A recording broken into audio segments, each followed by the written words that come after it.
पहले 3 टाइम रोटी खाई थी, हूँ 1 टाइम की लभन डी है, वो भी बड़ी औखी। पुलिस वाले डंडे मार रहे हैं, काम कार कर नहीं दे रहे, सारी दिन बह बह के चल जाता किधर इधर कभी।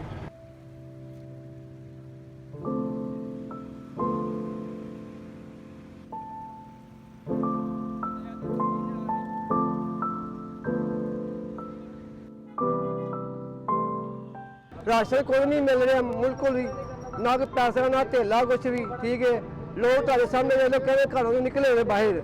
ठीक है, धक्के खा रहे हैं, इधर सीधे खा रहे हैं, उन्होंने वास्ते की बनेगा। लॉकडाउन किया किस मकसद वास्ते किया? यहाँ से सानू 20-30 हज़ार रुपया महीना देन कह लो यार, अपने घर चो बाहर नहीं निकलना, सानू भी पता लगे कि जनाब इन्होंने कुछ किया।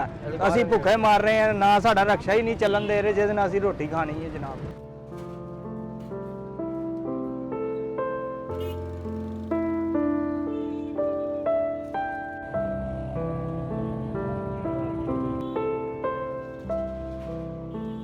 ऑटे की शॉर्टेज है तो इसलिए बस ये लाइन में लग के लेट थे 15-20 मिनट से खड़े हुए लाइन में, तो फिलहाल एक ही दे रहे हैं, थोड़ा ज़्यादा नहीं दे रहे।